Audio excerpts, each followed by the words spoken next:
In this video, we are joined by Mr. Hey Bricky. What's better than a Bricky reaction video? Well, having Bricky in studio talking parks with us. We're breaking it down with Bricky. We're talking Disneyland Forward. We're talking fan theories up next on OG55.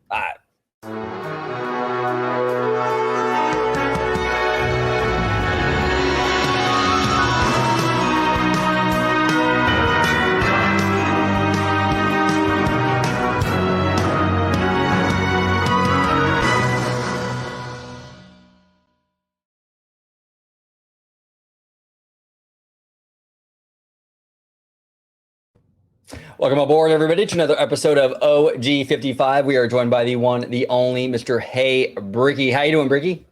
Fellas, it is so good to see you. And I just want to let everybody at home know something that they can't tell. We always hear the legend of George, the Italiano. And so I had the pleasure of spending part of his birthday with him.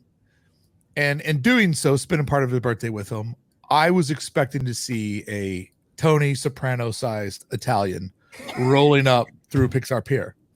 So I'm looking up here, waiting to see like Tony Soprano come around the corner. And then I see this guy go, "It's a me, George." And I'm like, oh, he's a little feller. You know that.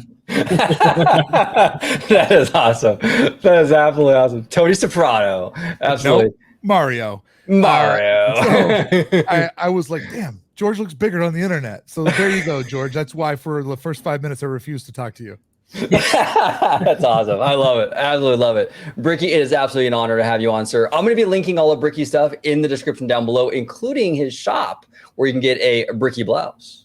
Or the brand new DL hat. What does it stand for? I don't know. That's up to you. I just made the hat. There you go. There you go. So Bricky, let's dive in. Let's get the party started. Right.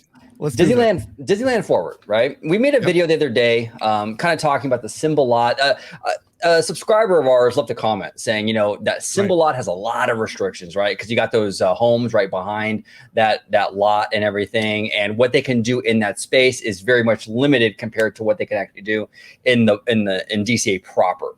Right. And you have some information and some thoughts on that situation. So if you want to go ahead and set the table and break it down. I do. So this is what I wanted to share with you guys. And this is kind of, I get this a lot from my channel. Oh, you're such an optimist.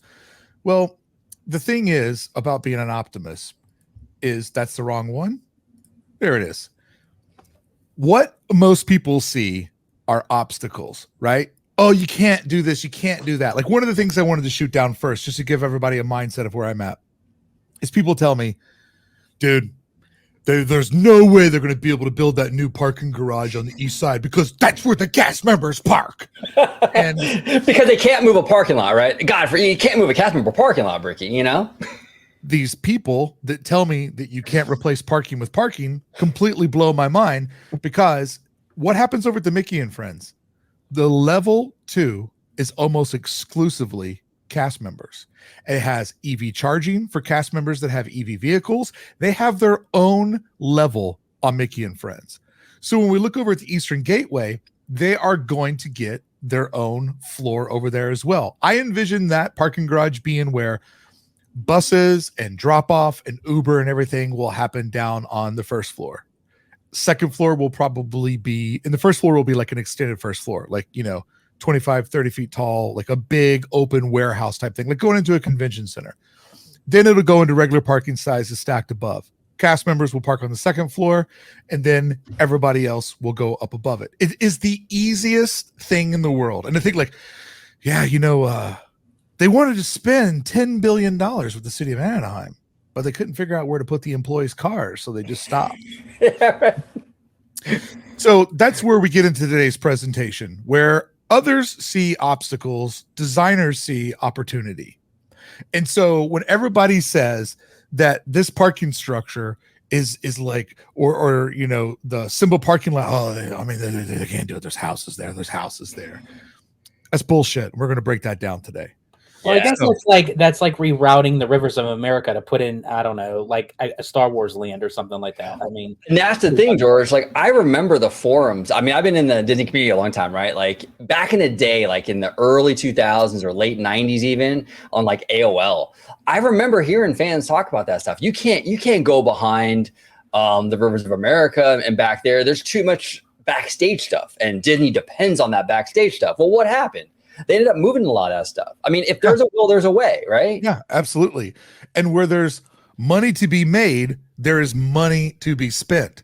So everybody goes, oh, I mean, they don't have any money. I'm like, have you seen how much money that they make? Like they have money, and they particularly always have money to reinvest to make new money. So what I wanted to kind of break down today was, because I watched your video and it was like fun to hear you guys talk about it, but I was over here in my head out because I was seeing so many things differently.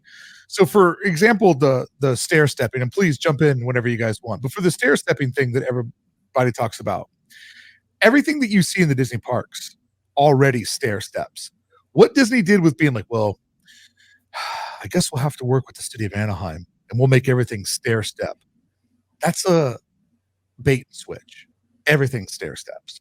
The goal of a theme park is to put the guest in front of the tallest item possible so that you create the most expansive sightline possible. For example, like Galaxy's Edge. When you're in Galaxy's Edge, you are pushed right up against the rockwork. And the rockwork was as tall as it needed to be to block everything out. I'll just do a real quick little example real quick about this. Perfect. So what you want to do is this. You build a structure that's guest facing, right? We're just going to do like a little like Disney Mountain here. We'll just do it live. So you build a little Disney Mountain, you put it inside of your park, and this is just the type of thing that you do to keep people happy and in the park, right?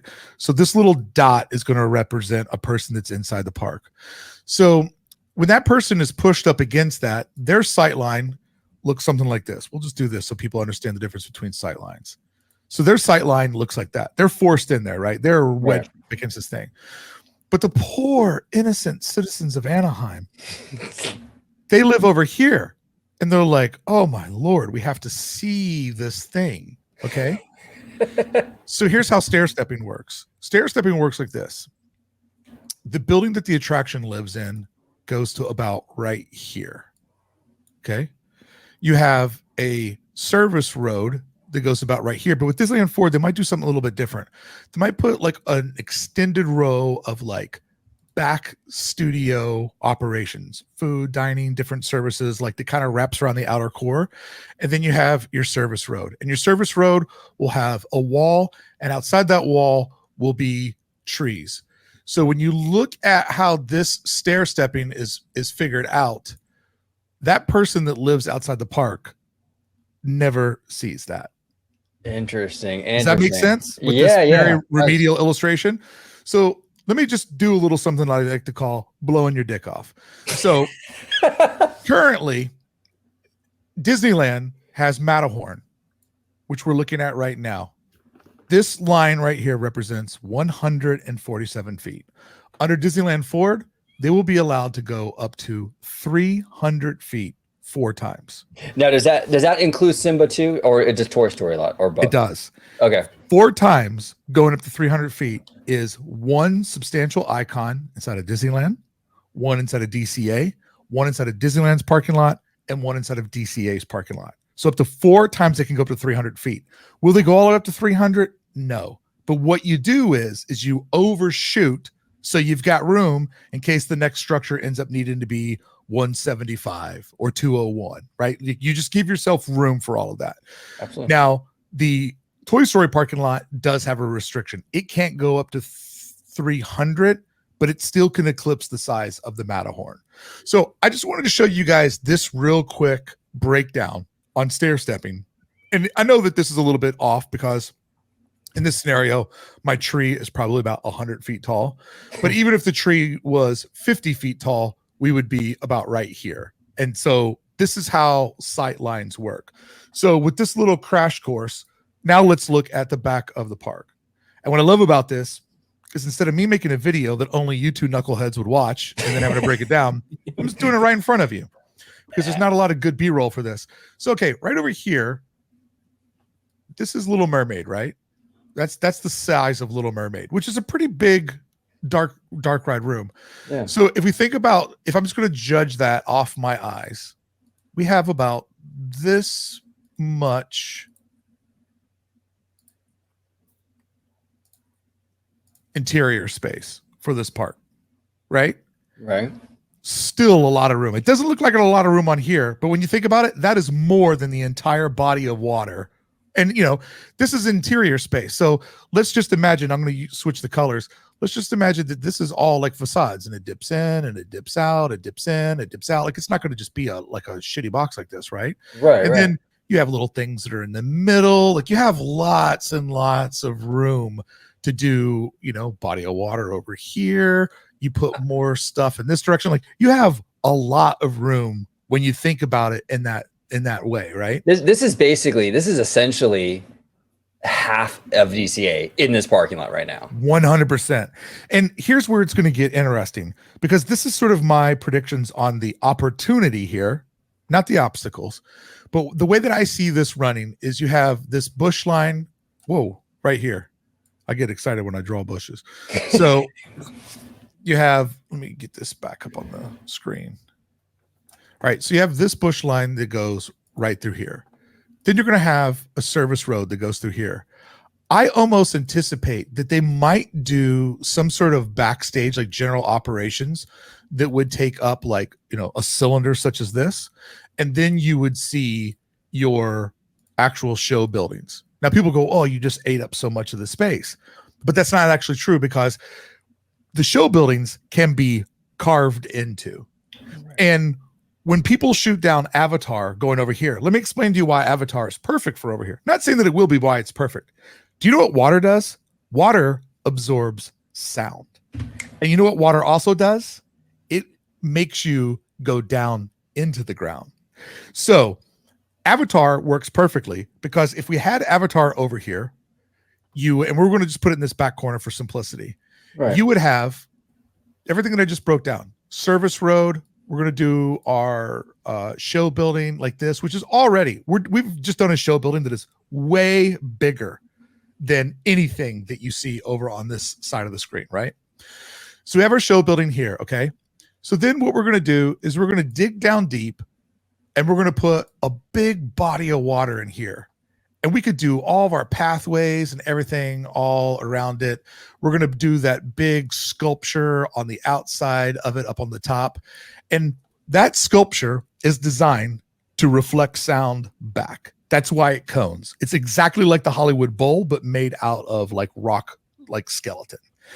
Trees absorb sound. Water absorbs sound. So this forest that they're going to build in the corner, if they put that in the neighborhood corner, it's going to do nothing but absorb sound.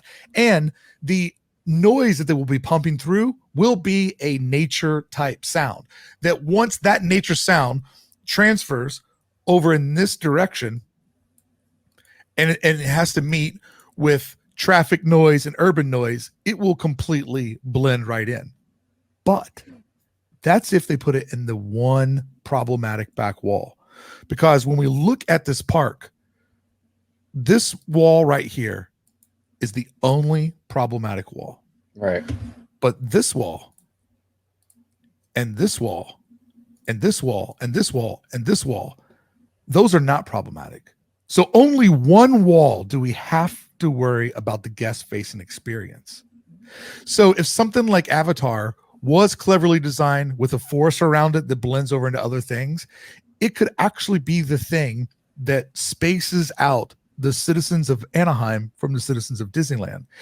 And whatever they could possibly see over that top ridge, going back to this little beautiful thing that we drew, let's say that they did see something over the top of that, and they do go 300 in this particular example.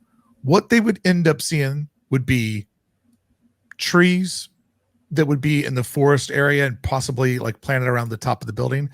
And they might see a little bit of like extended rock work. Call me crazy, but if I'm going to live in an urban area like Anaheim, I look out my window, do I want to see the top of the factory, or do I want to see the top of a ridgeway? Exactly. And you know what, Briggy, that's a great point. And I remember too, in the Disneyland Forward, I think it was the environmental impact report, if I'm not mistaken, they even said in there that they're going to actually have a lot of this rock work and themed elements 360 Yes.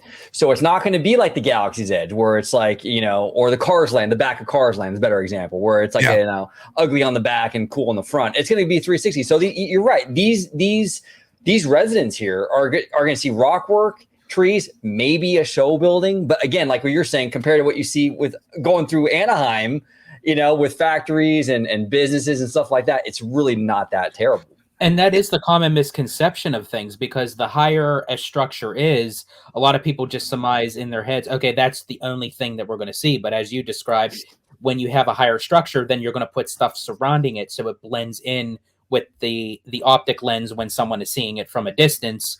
So you kind of see what it is, but yet at the same time, it's not going to be disruptive into the everyday life, whether it's in residential or it's traffic passing through by the resort or what have you. But I am glad that you did mention, because that was going to be my next question, but you practically answered it with the sound barrier, so to speak. So Avatar would be a prime example that would practically be a land that would be the sound barrier itself by utilizing the water and what have you. Now, hypothetically, and this is where it gets lost in translation for me, that if they were to put Avatar over in Hollywood Land, and again, it could just be because of what I'm visualizing now with Hollywood Land, I still, for the life of me, I cannot see Pandora over in that area. And I know if they clear everything out, obviously it's practically a blank canvas. I'm not saying that they can't do it, but it always just kind of came to me where it seemed like this would have been the perfect fit of having a bigger blank canvas than over in Hollywood Land.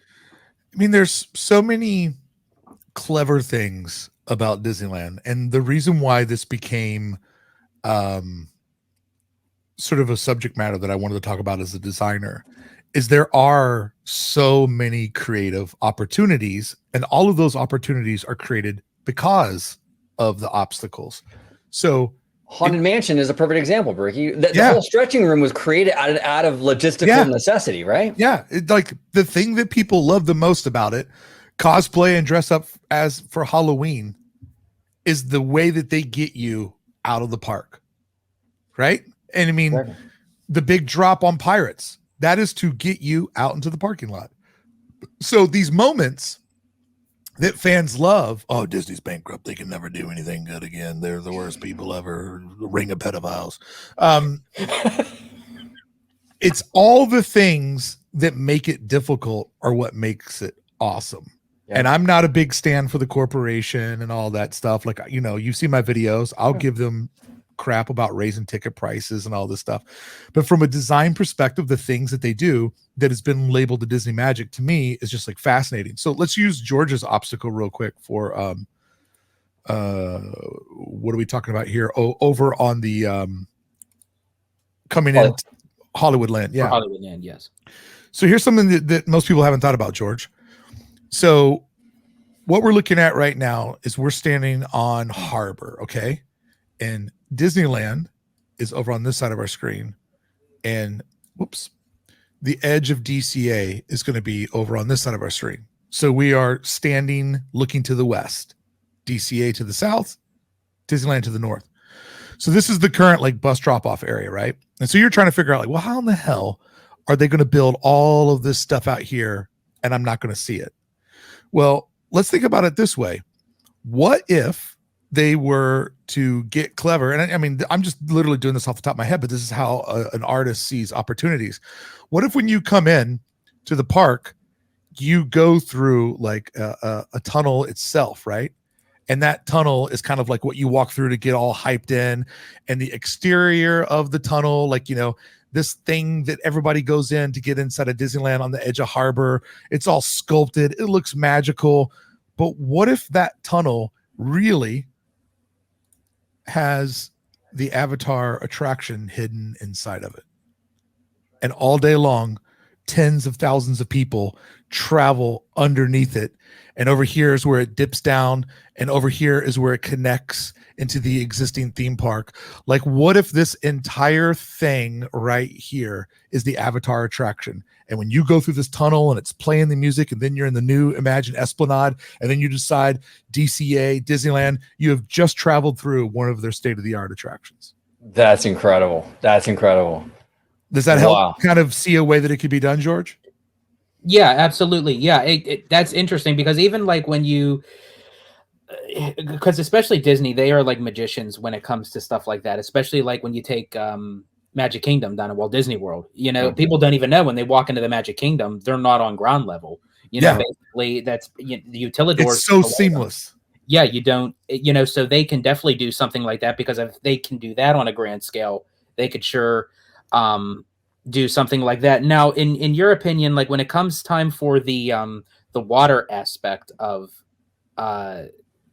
Pandora, you see that being utilized like within the backlot area before that goes into the boat, the bus load unload area? Would that be more towards the forefront into Hollywood Land where like the Hyperion Theater is?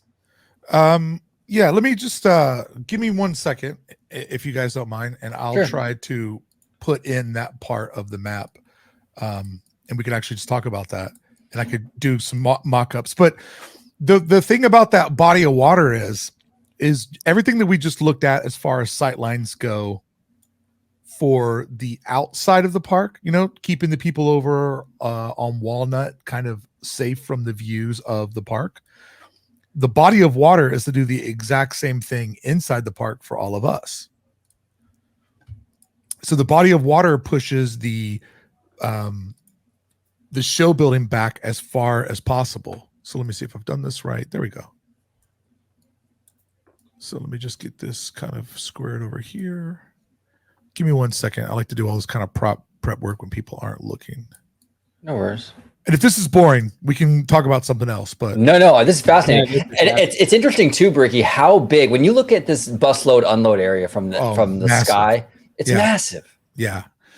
All right. So I'm going to just move the map over a little bit. So George, unfortunately, I didn't take the screenshot like far back. We'll roll with this. So let's just go ahead with that walking through it idea, right? So here is that walkway that gets people into the park.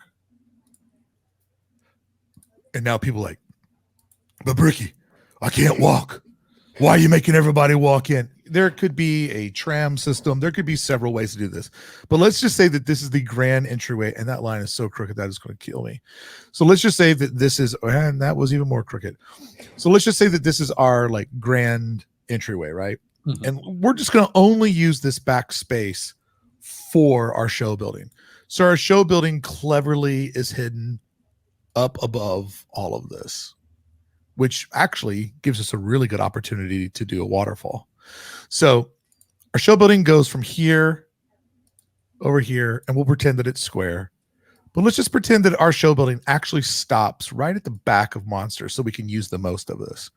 So then what we're going to do is we're going to build rock facades that are going to just kind of like cruise out like this. Those rock facades are going to keep people looking inside of the park. And then that body of water is going to sit out in this area right here. And we will have trailways that take us off in all these different directions. But everything that we just learned, and then that, imagine that rock work is kind of sitting like up in here and up in here. And this is so ugly, I know. But trust me, I know how to draw. So that rock work is kind of surprisingly, I can understand like what that is, believe it or not, because we've looked at it so many times and it's suggestive of its form. So this is all rock work, or the water right in here. And so when we're standing over on this area, we've now pushed everything as far away as possible. So this area that is only the size of the Monsters Inc. building, where that's not a very big spot, not a very big spot at all. I mean, let's look at it on Buena Vista Street. We are talking about the space from when you come into Buena Vista Street till you get to the Hyperion Bridge, right? Wow. That is how narrow that is. But think about it. If you are forced, I'm going to go back over to yellow to show where we're at. If you are forced to walk around the water over here and you can only see that far over, think about how grandiose that is. Now, when we looked at the model in my last video, there are little people that are walking around the models. So we're going to actually walk and scale the side of the mountain before we go in.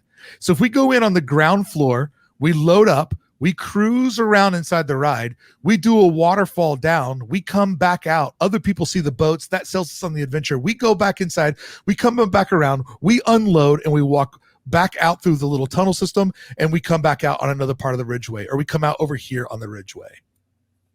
It absolutely fits here, but it also absolutely fits over here as well. So Absolutely. It really becomes a matter of budget and what they want to do. Okay, yeah, and it's fascinating too with Hollywoodland, because it is. I was telling George too this other day. It's kind of an optical illusion in a lot of ways, that it feels small because you have these massive sound stages everywhere. Yeah. But when you bulldoze that thing and you have that whole busload unload area behind you, that's a lot of room. Really is. The only thing that we were also talking about is the transition from, if you enter through Buena Vista Street, you bank a left, and you have that whole stretch of Hollywoodland. What is the transition that would fit? Like, okay, you're leaving old Hollywood, 1930s, 1940s, into Pandora. Like, so we were actually questioning that, because then it kind of gives us a way to think, okay, well, we're trying to look at the pros and cons of like both, because we know it's either going to go in Hollywoodland or the Simba parking lot. So, for the Hollywoodland, I was suggesting, Bricky, that to kind of ease you into Pandora, right? What you could do, because you go from a very urban Buena Vista Street. Maybe when you make a left, you turn that drag, that Hollywood Boulevard drag, right? That first, that pathway, you turn that into, because Pandora has a military element to it. When you go to Walt Disney World, it's not just all beautiful rock work and waterfalls. No. There is a military. There's like these big mech suits like standing around and all that. You could have essentially, in theory, that like the initial, entrance into Pandora is more like military stuff, like military buildings. You can have like the mech suits like you do over there in Florida, and then you ease your way into a more organic rock work, waterfall kind of experience as you go further back. And plus, too, we don't even know what is going to be involved in Fire and Ash and the subsequent films, after that, because they had mentioned that, this isn't just about the Way of Water. This is going to be about the whole basic series of Pandora. Because of my involvement with Disney, I can't talk about the upcoming movies, but I can talk about Hollywoodland and the transition in. So where these buildings, these are kind of like the buildings we have now on the two archways.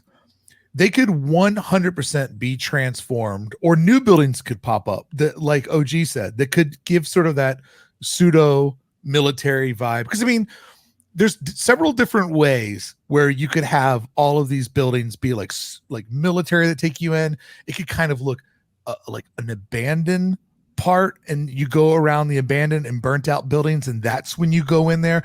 Like, there's several different ways that they can do buildings into the portals. The big thing here, though, is the portals to keep your sight lines clean. But another thing that they could do is they could also have just like full on rock work that is down at the end of the land. You know what I mean? As you're looking down the street, it could transition from buildings to rock work, and then you go around the rock work, and then you're inside of that courtyard, which is going to be a forest, which is going to have the trails and the water up there. What we're looking at, though, in the concept artwork are those 3 tunnels. Okay, so with those tunnels, that is 100% making the world small before you make it big again, to like reset your expectations. I hope they don't go with the tunnel, because it's kind of a real cheat. And my one big pushback on Epic Universe is that those portals make it to where they can be very lazy with the hub aspect of that park, because you're essentially just forcing people over into the portal. The portal is like maybe 25, 30 feet wide, and then you have that little bitty opening that then pushes you out into the land. And that magic trick is a lot harder when you look at the entryway of Frontierland or Fantasyland or Tomorrowland, as bad as it sucks. But it does work well with places like Galaxy's Edge. And let's not forget, the theme park land that the future of theme park design is based off of is fucking Toontown. Interesting. Right? Toontown is the template that every big park has copied. and redone over and over and over again. Like the Toontown template is the template for modern day theme park success. I've never thought of that, Bricky, but you're 1,000% right. It's mind blowing when you think about it. It's mind blowing. And you know what? That goes back to what we were talking about earlier on in the show. That whole design was out of logistical necessity to get you under and beyond the berm. Bro, what are we talking about today? We are talking about obstacles and opportunity, right? And when you think about Toontown, it arose to its obstacle. Its obstacle was, how do we take people out of the park? We can't really do like a Haunted Mansion deal where we like drop them down. Like, how do we make it land? Oh, I know. We'll make a tunnel. And on the other side of the tunnel is the land. And do you know the backstory for Toontown? Have you ever heard what they officially wrote? Yeah, it's always been there, right? Yes. And then they decided to open it up. Disneyland. Yes. Yeah. And when Walt built Disneyland, Mickey's agreement was like, yeah, you can build your theme park here, but just like kind of don't blow in our neighborhood. And so Toontown and the animated world and our world coming together was like a merger of unity, like, you know, Israel and Palestine, but in the theme park division. So it's a wild way that they put all that together. So I think what I'm more worried about when we look at how we're going to get to Pandora, if we're going to talk about the Hollywood studios that George is having a bit of a hard time envisioning, it really is, when does Hollywood Boulevard go away from being buildings into nature? Right. Like, does it start out at the old elephant pedestals as buildings and then it transitions into nature and then you hook a left and you can go into the world of Pandora?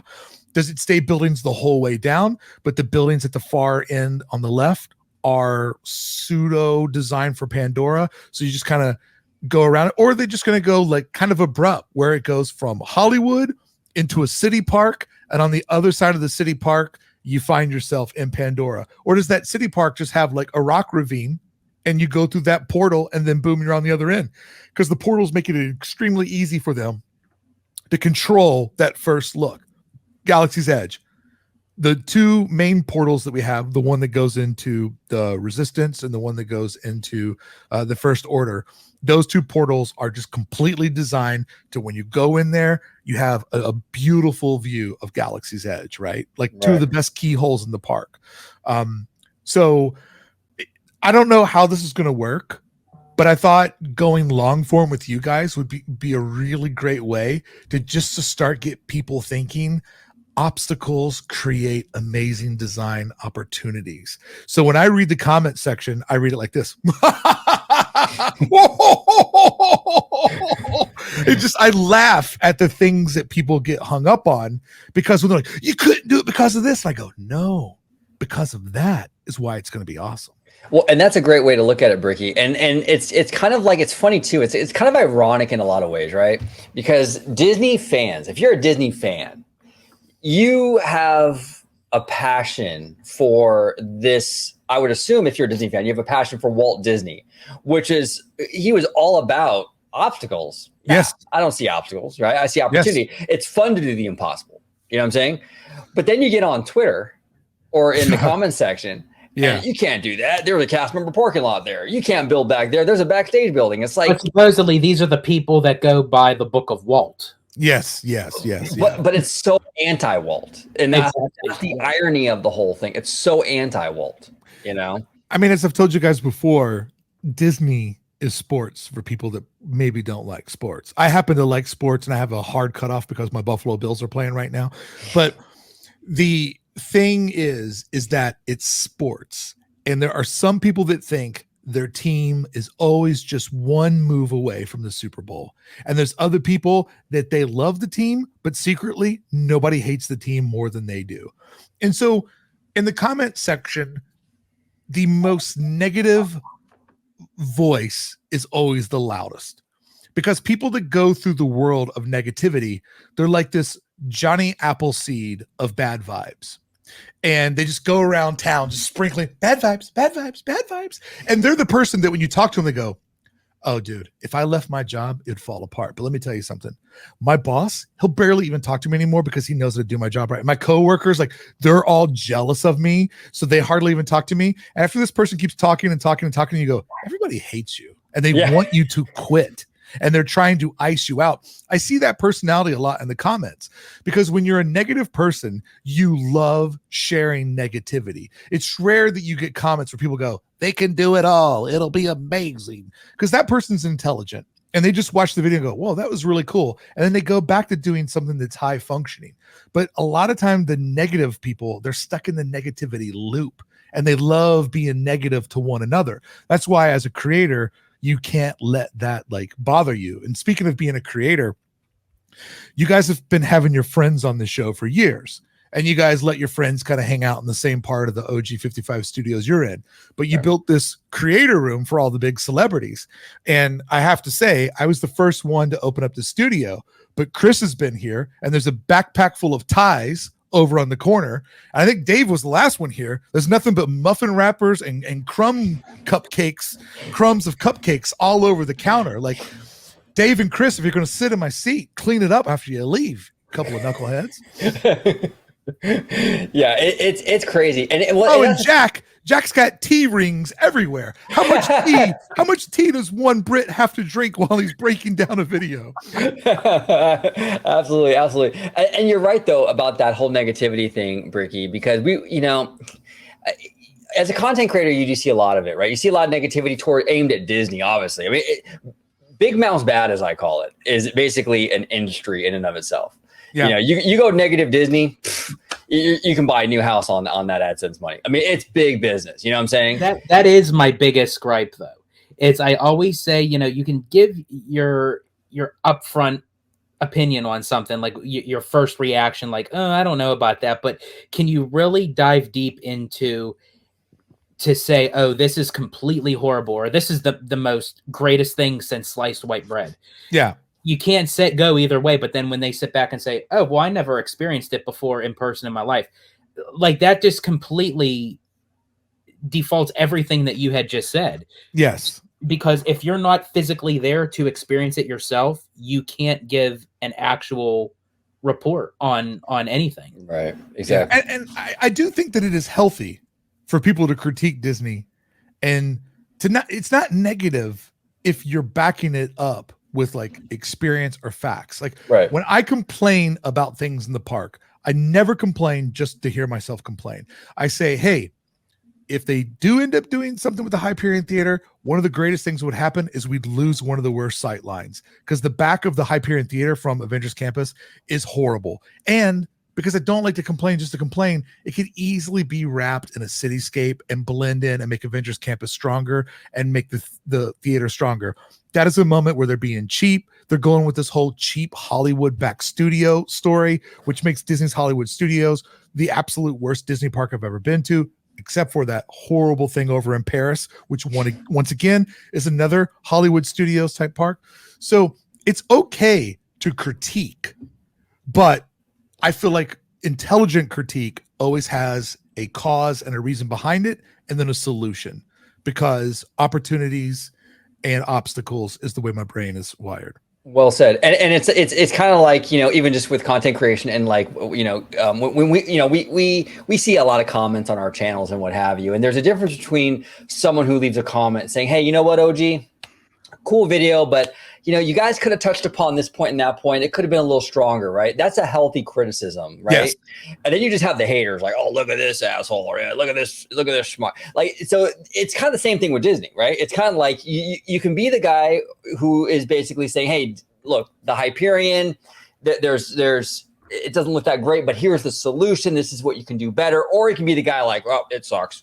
Bob Iger at it again, I mean, it's constructive criticism is good. So when people watch the videos and they're just like, one of the things that people have given me constructive criticism about is they felt like parts of the videos were repetitive.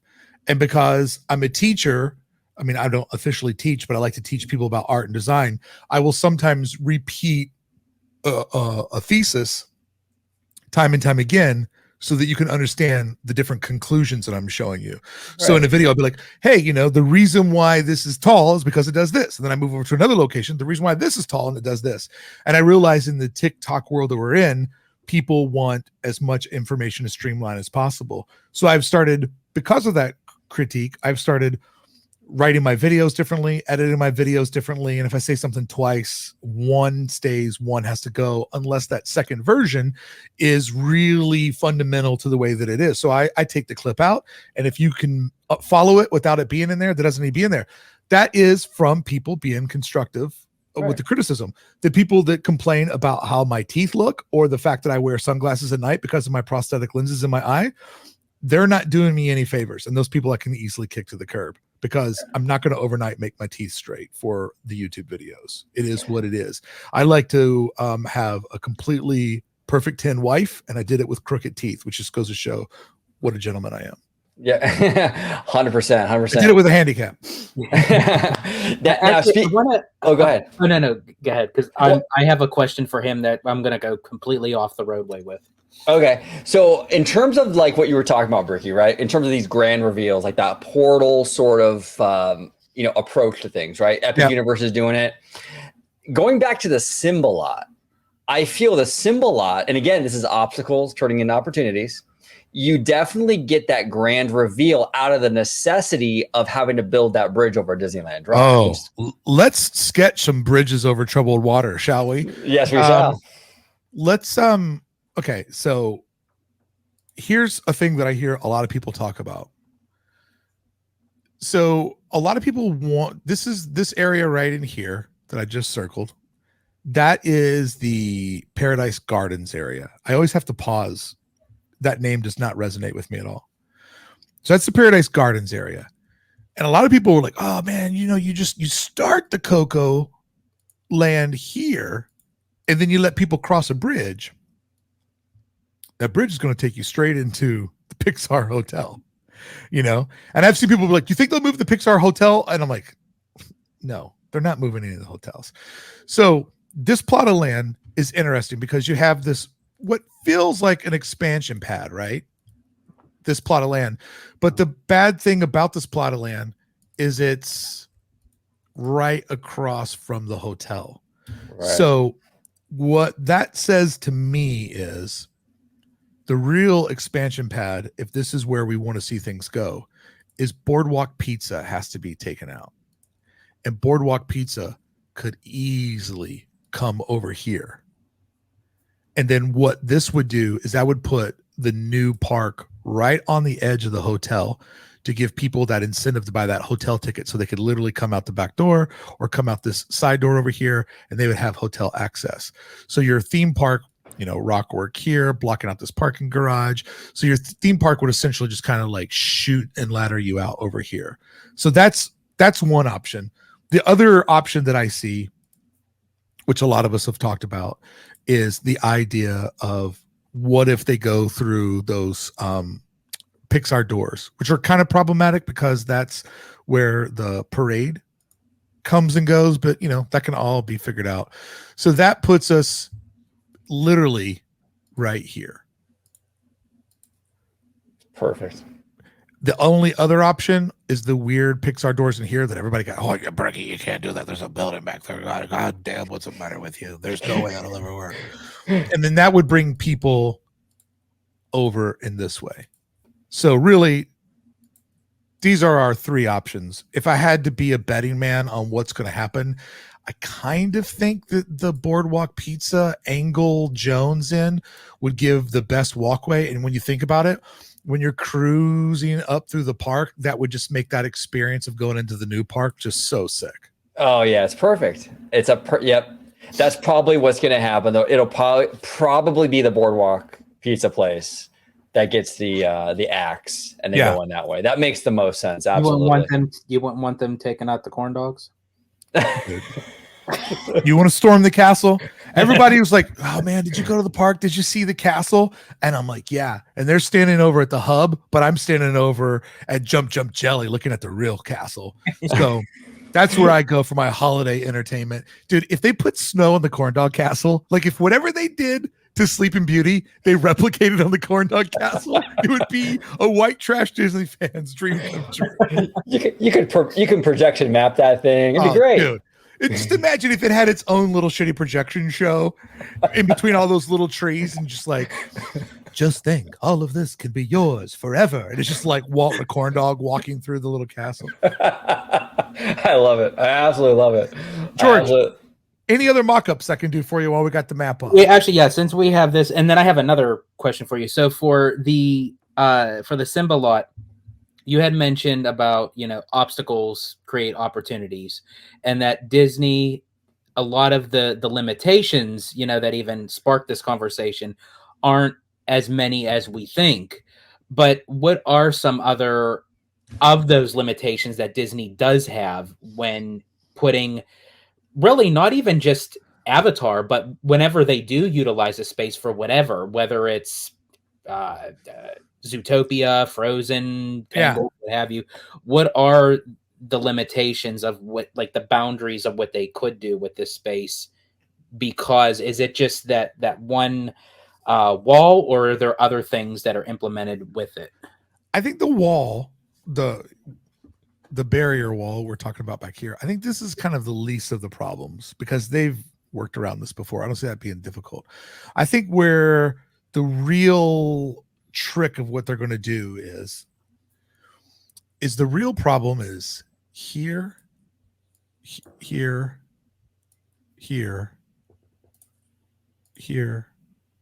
and here. Hotel guest. They want hotel guests to see something amazing. So I think that the parking garage that sits right here, I don't think that's going to go away, but I mean, it potentially could, but let's just assume that it stays, because I hate removing things that are operational, because then you're kind of getting away from reality. And once again, you're not working within the obstacles. But I would envision that if we have our grand entryway over here, I would anticipate that it would kind of push people around, and that this part of the park over in here would be very park-like. You know what I mean? That would be where it's kind of like loose, flat rides that are in the center of the park, maybe a lake. Like, this is kind of your vibe spot. And I anticipate this park having its main attractions kind of on this outer edge like this. And then obviously it wouldn't just be like a big cul-de-sac of one big land. So there would be some sort of like, epic thing that maybe like, when you're coming down this main path, there could be some sort of like, major build out right here that would kind of keep, a Pandora and adventure space kind of separated from whatever space that this becomes. So in here, you'd have 1, 2, 3 kind of, Matt, that is the weirdest 3. It's like a McDonald's M that had a stroke on its side. McDonald's. So you would have 3 different areas to do like kind of neighborhoods inside of here. But once again, look at the size of this, right? That would easily fit around this one neighborhood over here. Yep. So there is a lot of room over here, but it gets interesting. This is the last big play on the DCA chessboard. Yeah. How do they use it? What do they use it for? How do they sculpt it up? But, I think that they really want to sell hotel rooms. And what happens in this area is going to be key, because that's where our Disneyland hotel guests are going to be viewing from. Whoa, that's not the right brush. That's going to be where our Disneyland. What am I doing here? Hold on. I just lost my color. 1 second. Got to use markup yellow. You can't see the panel that I have up. 1 second. Yellow just stands out against this like bizarre background. So you have, this sight line right here is really important from the hotel. And then because they set this hotel in kind of the wrong way, you have these sight lines coming from this direction. So really something beautiful has to be in this area in here to really make that hotel expense work. And that goes back to when Disney was saying they're going to make these themed elements 360. Yes. This is a big part of why they are doing that. Yeah, absolutely. So there's several different ways this works with the Disneyland parking structure or parking lot that's just like directly north of where we're at right now. But when I watched the video, I just was like, I just would love to just do some mock-ups and kind of get you guys thinking about, the Avatar boat ride.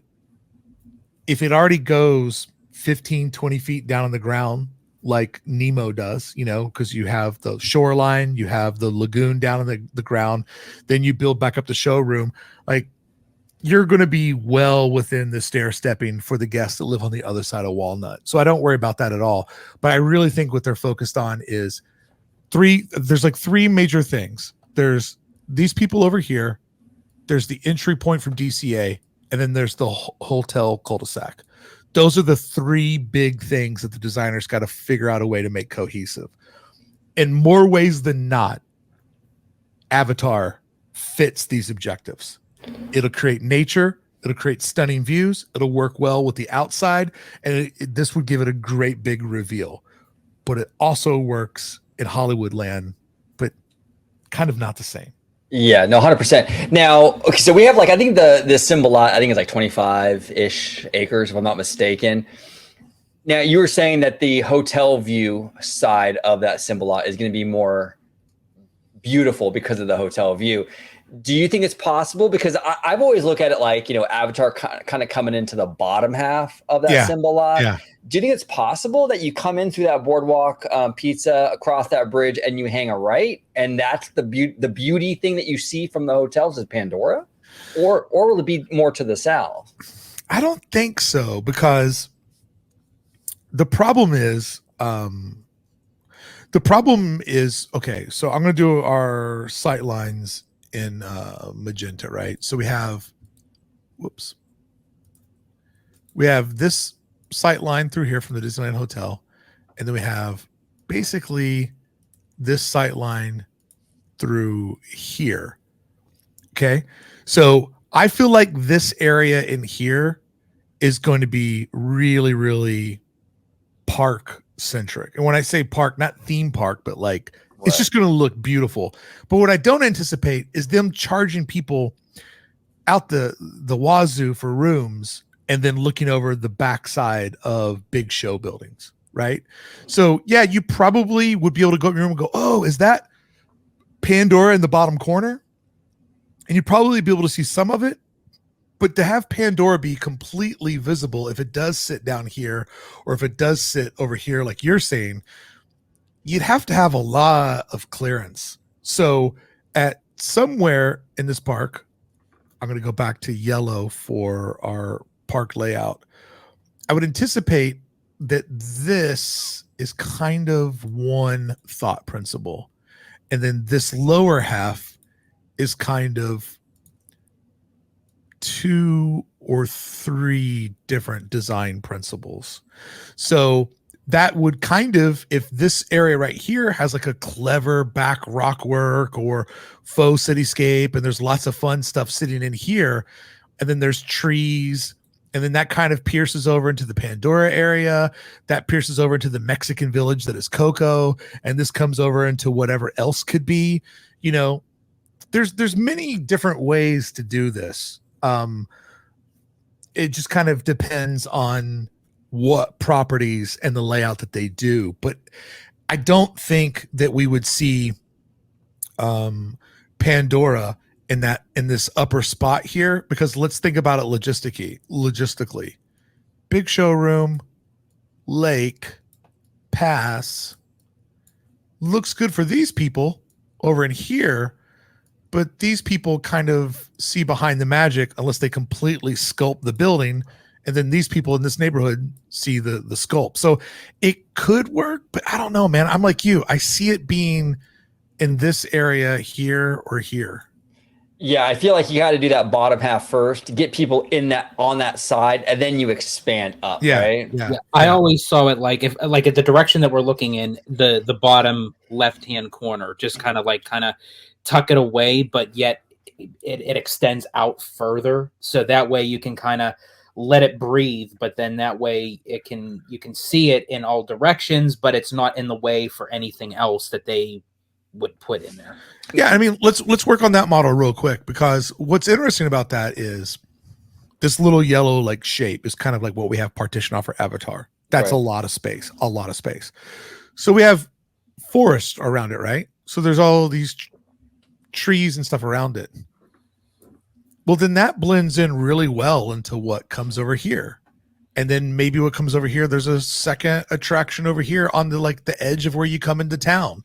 And then there's, more stuff to kind of hide this. And, we're doing big. So there could be like a Main Street USA type, shopping structure in here that is small attraction on one half, shopping on the other half. And then that from our viewpoint, you see the trees, you see this area, maybe you see what's on top. I mean, there's so many different ways that this can work out and go. Yep. No, 100%. And since the theme of this video is obstacles and opportunity, I have one question for you that I'm really, really curious about, Bricky, to kind of pick your brain on. If by chance, we don't know where it's going, but let's say it does go into Hollywoodland. Okay. Yeah. We potentially then, depending on the design of Pandora over there, if they keep the main drag Hollywoodland and do like some other theme to it, like a military thing, then maybe a parade can kind of go down that road. But let's just say it doesn't. Let's just say they completely just do Pandora in Hollywood, like this. All of it is Pandora, and there is no pathway like that anymore. That's an obstacle for the parade now, right? Because now we set the parade route. How do you see Disney working around that issue in terms of okay, we don't have a parade route going through Hollywoodland anymore. How do we rework this so we can still have parades, but put Pandora over there in Hollywoodland? Yeah. So you bring up a really great question of what if they just go all in on Pandora? So give me just one moment here to reset the stage. And things are gonna get small when we look at the entire park, but give me 1 second. Sure. So if they go all in, that is definitely gonna make the parade a hard part. All right, so let's come over here. Let's paste in our parade. Lego store really spending the money on that ad. Okay.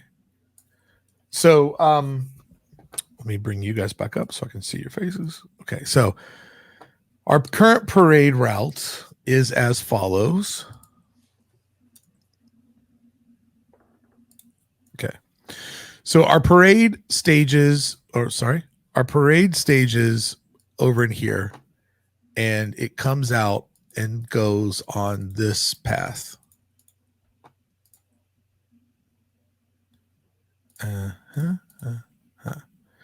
goes back in there.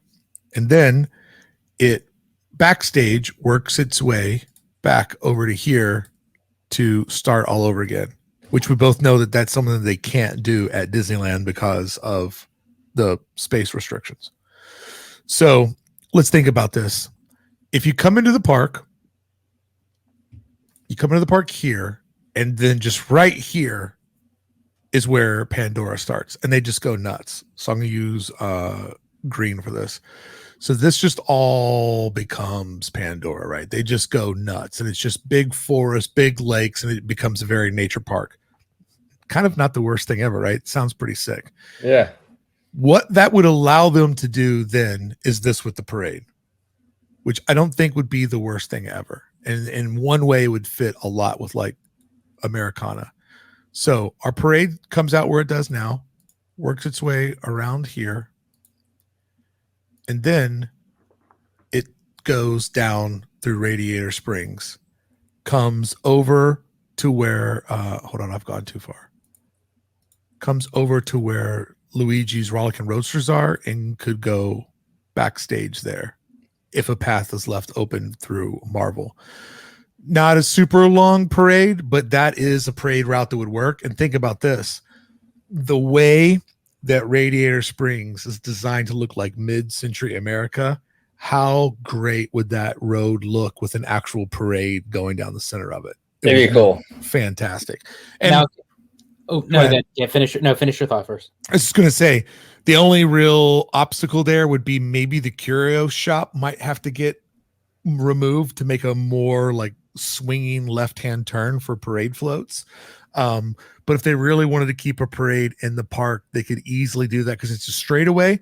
And during parade time, you would just limit like Luigi's, and there's that park where the restrooms are at, and there's flows. So it's pretty minor damage twice a day when we think about how much merch and how many tickets parades sell. Yeah, absolutely.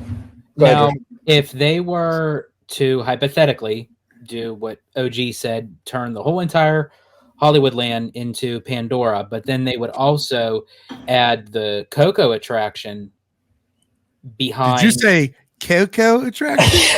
I knew it was coming. I was waiting for it. Behind the Incredicoaster.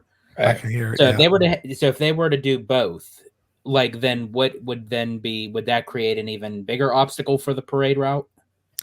So I think that because the pier sits up higher than backstage, I think that let's go to the whiteboard view. I think once again, so over here, this is going to be the Pixar Pier, right? And so here is that facade that we go through to get into Coco. Okay. So that's how we go in. So what they could easily do is build the attraction like so, and you got the roller coaster going here in between us. Whoa. And then if this was elevated, I'm not getting the dotted line because I'm holding down the shift key like a moron. If this was sort of the elevated a bit, right? Then you could actually have parade and all those backstage things happening below the Coco building. So if they go down on the ground there, up in the air, Coco already sits up high. You come in on the ground level, you see all the shops and everything, you queue back and forth. Ride exists up here above it. They could still do all the parade stuff down in this space down here. Could completely work. Don't forget, one of the things about Disneyland Forward is it gave them the ability to have to be able to use their property in a very diverse way, right? To be able to do different things in one spot. So they could absolutely, I think with the new zoning laws, they're probably able to dig a little bit deeper. Obviously, we know go a little bit higher, but really make parts of the land like really kind of diverse where it's guest theming and business operations happening at the same time. Don't know if they will do that, but that seems possible. But, I know that Coco or Avatar fits into this park, but putting them both in there, it feels like DCA is becoming like Manhattan, where every square counts. And so many people, and I don't know why this has become such a popular comment, but so many people are saying, oh, they're going to take Little Mermaid out. And I would say, why would they take Little Mermaid out? It is an evergreen property. Little girls and, little smaller families love Ariel. They have since the movie came out in the 90s. They still do in the 2024s. I don't see that brand diminishing. Like, she's golden, and she's kind of the only attraction we have from the Renaissance era, if I'm mistaken. No, that's true. That is. Yeah, that's my big pet peeve with removing it. Is that I mean, we lose this movie completely. It saved the Walt Disney Company in a lot of ways. Animation was not doing well before Mermaid got released in 1989, and it deserves an attraction. Now, the attraction is not perfect. I think that there are some animatronics in there they can fix and things like that. But yeah, I would agree with you. I would hope they keep it and find somewhere else to put Coco. Yeah. So people keep saying, "Oh, they're just going to swap it out," but then I say to them, like, "But you're not seeing opportunities, because the idea of spending millions of dollars on Coco is to bring more people into the park. How do you bring more people in the park? You expand the park, more attractions, just one boat ride. One boat ride like Coco is giving, I'm going to assume, like 2,500 people an hour something to do. So when you think about 2,500 people removed from the streets of DCA, and 1,000 of those people using Lightning Lane, which just went up with the tickets, and we know that Coco is a merch beast. We know that Coco is going to go well with Mexico foods. So, I mean, the opportunity for that is huge. Why would you take out Little Mermaid? But that gets into that mindset of like, I only know what's in front of me. So I see the park as swap this out for that, because I'm not thinking about where something new could go, which is, thank God people are that way, because that's the fun of my channel, is like kind of taking people into places and spaces and thoughts they've never had, See, and that's where I feel like, and that's where I go back and forth with Pandora. That's where I feel like it would make sense for them to put Pandora over in Hollywoodland, because I feel that Disney wants to utilize everything that's in the footprint of the park already before even crossing that bridge, no pun intended, over into the Simba parking lot. Yeah, but there's also a James Cameron element to this whole thing, and he's a perfectionist, right? Yes. That does make it difficult, because shoehorning it in to Grizzly Peak, which people hated the idea of. Oh yeah, it's a terrible idea. Shoehorning it into the Hollywood backlot, which people didn't really like. I just think, if Avengers Campus would have turned out sick, then people would probably be more open to this. But there is no doubt in my mind that Avengers Campus is the shit show that it is because they didn't wait for an opportunity like Disneyland Forward. And the way that it was explained to me is that Chapek was like, how long have we owned Marvel? And why is it not in the park? I need it in the park like tomorrow. So it was a rush job to get that IP in the park as fast as possible. Because don't forget, Chapek came from merchandise. Right. Then he was running the parks. To his credit, when he was running the parks, he spent more money than any parks president ever had. But was he spending the money that Iger was telling him, write me a check, write me a check? That kind of, who knows, because Iger is a little spend happy. But Avengers Campus is a disaster because of quick thinking, let's get this into the park because it's making money. And now it's just broken. Like, because of the union disputes, Doctor Strange is not doing the show anymore. So it's basically a fancy Oogie Boogie meet and greet of Agatha all along. I was at Oogie Boogie last night. Every part of Oogie Boogie had people in it partying, except for Avengers Campus. Wow. And I was doing a live stream with my friends over at Adventures Beyond Adversity. And they were timing how long the treat trails were. Hades was 12 minutes. Ernesto was 8 minutes. Agatha was like 2.5, 3 minutes. So it goes to show, just even during Oogie Boogie, there was nobody in Avengers Campus. And I told my friends Ben and Carly, I go, what does it say about Avengers Hallway that it's the newest park and it's newest land in the park and it's the emptiest? Normally the newest is the one that's flooded. So with that area, it's going to put not one but two attractions back in this space. I just get worried that if two attractions are going where one attraction was supposed to go, how good are the two attractions? You know what I mean? Like, that's a concern, because that was when we were sitting at D23, we were going like, because no one was expecting a second attraction. Nobody. That wasn't on anyone's bingo card. And then they're going to put that in there, and it's like, and it's all, you're right, it's all going back in that spot that the e-ticket was only going to be. Which when you look at Stark Flight Lab, when they have the kind of like the robotic arm kind of thing, that was supposedly going to be utilized for the first concept of the Avengers e-ticket. So it's like they almost like had these parts, and it's like, okay, well, we're not going to utilize it for Infinity Defense. So yeah, let's just kind of utilize them for this kind of D-ticket attraction that, utilizes like a kind of like a training kind of thing before you go into battle, sort of thing. But I don't think people want to train. I think people want to get their hands dirty, like I don't think people want to go to a Avengers seminar on how to become a superhero. Like what's with all this training, like I agree with you. I want to do the adventure. Yeah. That's what I want to do. Well, I take back the movie that's been most successful is Train with the Avengers. That's the one we all ran out and bought tickets to go see. Like we love, dude. But what about when we got to train? How great was that? I mean, training. My favorite Jewish superhero, Spider-Man, gets bit by a spider, right? And then we see him montage through training and go into crime fighting. That's the Spider-Man story, right? That's the way that we see it. We don't want to spend all the time in training. Training is a montage, not a land. Thank you. Absolutely. Yeah, they need to. Yeah, exactly. It feels the training element of that whole equation feels like the equivalent of the lazy Hollywood backlot stuff.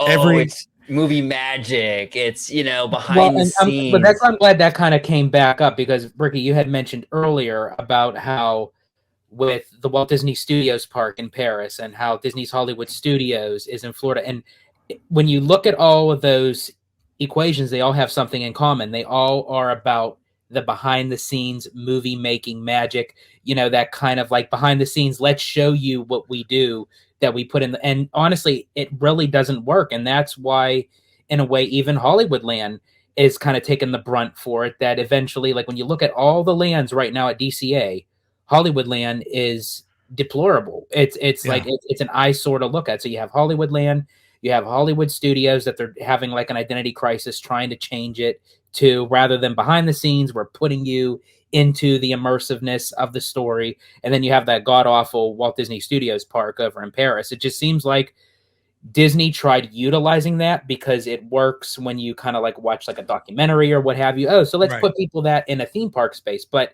to me, it just kind of loses translation. Yeah. I think the two laziest Disney theme park traps are, well, we're showing you backstage, so then you can just make it look ugly and make it look like a studio. And then the laziest storyline in theme park rides are like, hey guys, we're just going to go ahead and we're going to run a test. So thank you so much for coming to Generic Labs, and we're going to go find a dinosaur, or we're going to go find an avatar, or we're going to go along with the Avengers.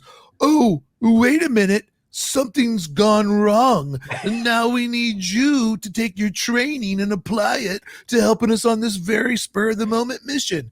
How many damn times have we heard that story in a theme park ride?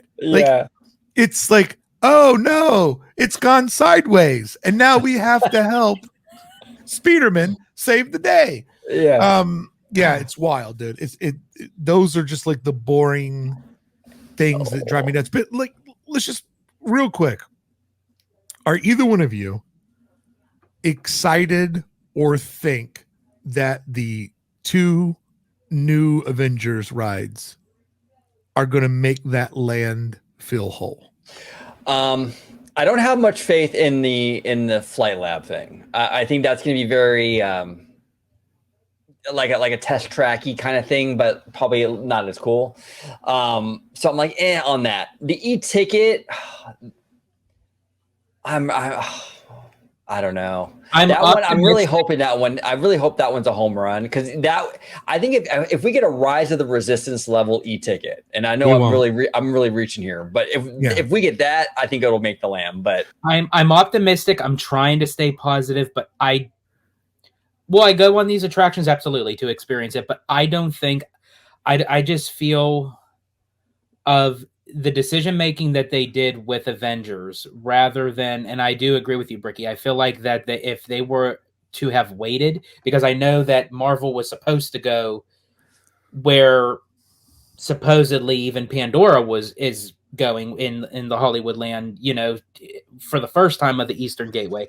I felt like that they had a better opportunity to flesh some stuff out, but I am curious about those attractions, but I still think the land as a whole to be honest with you, the only reason even now is because of Mission Breakout. Because I feel like with Mission Breakout, you're going into this fortress, but you're not doing it for training. You're not doing it. It's okay. The Guardians are being held captive. We're going to go on a little kind of tour by the Collector, but now, okay, we're on a secret ops mission to help break them out. It's an adventure. Yeah, you're not doing. It puts you in like that fast paced thing, but when they're prepping you, like while you're in queue to say, okay, yeah, you're going to harness up and let's take you through the this and that, and it's like I don't know. It feels like Avengers Campus as a whole just feels very robotic to me. It feels like what they're doing a lot of times with these hotel rooms, where it's like you're supposed to have a generalized theme, but all you're getting is basically IKEA. Marriott with Moana. By the way, they have a lot of impressive research on a Moana water ride. So who knows? Maybe that beautiful thing that goes over into the Simba Lot that hotel guests look at is a Moana dreamscape that perfectly blends on the backside to a Pandora dreamscape. So, there's so many IPs that they have that are so rich, and that's why we get back to Avengers. Marvel, nothing's made more money. Right. And the fact that it doesn't have a true e-ticket Rise of the Resistance experience on the way, like it should technically have something that's like Rise of the Resistance, but 5 years better. And it's not going to get that. So let me hit you guys with this one stat that I don't think this is going to happen, but it could happen. You have Web Slingers. We have Mission Breakout. We have the Flight Lab. And then we have Infinity Defense. Yeah. Yeah. What a stupid name. So it's a deodorant. Infinity Defense. When you have a long theme park day, Infinity Defense. I'm not offensive because I've got my Infinity Defense. So there is a situation here, guys, where we could have Disney's biggest cinematic property inside of a theme park. It will only be on the West Coast because of the fight that they have with Islands of Adventure currently. There's a good chance we could have this entire land without one single animatronic. Yeah, it's possible. There's not one in there now. There's probably not going to be one on the KUKA arm thing, the Flight Lab. So do we like cruise past a Thanos animatronic before we go into our like little video booth? Because that thing is going to be some sort of hybrid of moving vehicle that throws you into Star Tours adventure, puts you back on a track, and takes you out. So do we just go around a animatronic Thanos is like, damn it, you got away, but I'll get you next time. So it's like it will be a crime if there's not any animatronics in that land. The only one that we have is the rocket in Mission Breakout. Oh, my bad. There is the one in a pre-show animatronic. Thank you for calling me out on that. Yeah, but this still, I mean, for the bajillion-dollar franchise of the MCU, you got to have more than just one. But that just goes to show you my hands don't scan. Yours do. Yours do. But that just goes to show that even just by having that one animatronic, even heightens up Mission Breakout. Oh, totally. Me, just by having just Rocket. So the fact that they could have many others, like I feel like that they could utilize them in a way where it would be really cool, because again, you would take the Rise of the Resistance, right, and sort of kind of like when unless you get Kylo Ren on beam mode, where he you're looking at him at a screen inside the in his ship. But if you get the actual real scene, kind of like where everything like breaks apart and you feel that gust of wind and it pulls you back and everything, to have like a battle like in between that with the Marvels, but as you said, Bricky, like 5 years later, like that would be awesome. It would be. And one of the problems too, before we skedaddle, one of the things too, one of the problems actually of putting Pandora in Hollywoodland, it cuts into your potential Marvel expansions.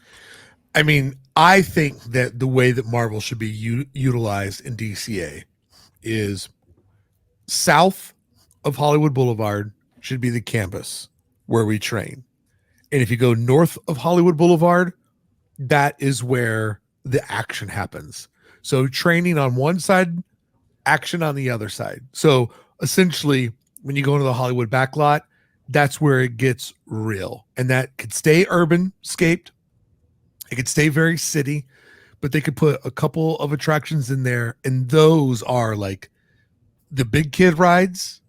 The big kid rides go from the edge of Hollywood land, like where Phil Her Magic's at right now, over to the tower. And then you get into Web Slingers and the other two rides that are the more of the training, more of the family rides.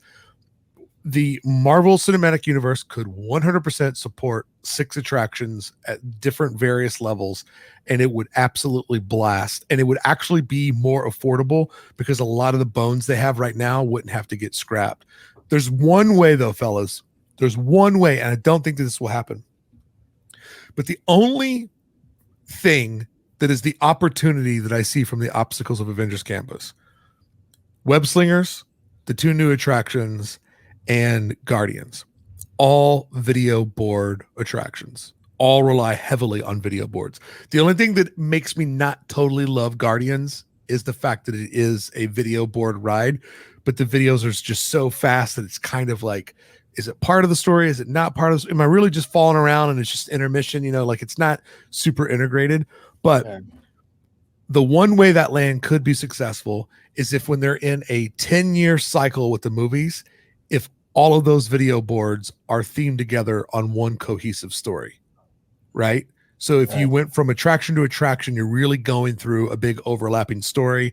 There's little pieces and chicken nuggets. I mean, if that rebooted and refreshed like every 2 or 3 years based on where the cinematic universe is at, that wouldn't justify it. That would be taking that obstacle, making a huge opportunity. Like, oh, the last time I went to Avengers Campus, it was when it was the Ragnarok storyline, but I got to go back to see the Kong storyline. You know what I mean? So that could stitch everything together where you're training in these different buildings and then the payoff is in the tower where that's when the mission actually happens. And if you did these different attributes, it all pays off. There could be a way to stitch it together. Will they do that? Probably not, but there is an opportunity there. 100%. 100%. Bricky, it is always an honor and a pleasure to have you on the show, brother. We do appreciate you.